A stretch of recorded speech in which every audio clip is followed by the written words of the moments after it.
Welcome to the Genius Factory. Enjoy the video. You begin by preparing a confined environment so dependencies do not leak. Create a venv and activate it. Install Python 3. 11 Plus and the framework you chose, for example Fast API for async speed or Flask for simplicity. Once done, scaffold routes, a basic app factory, and a requirements file. Make sure to initialize Git now and commit your working scaffold.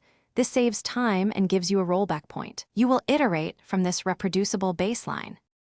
You now implement the core. Define your endpoints and data contracts, because clear contracts prevent rework. Connect an ORM like SQL Alchemy and create migrations with Alembic so schema changes are versioned.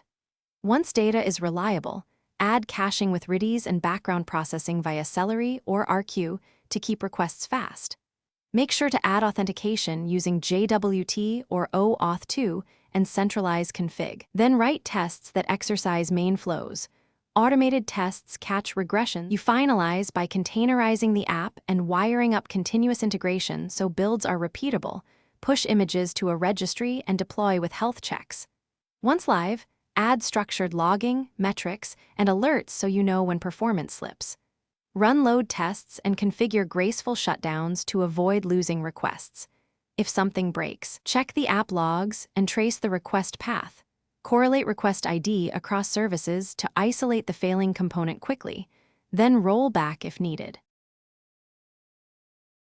Thanks for watching. If you found this helpful, don't forget to like and subscribe.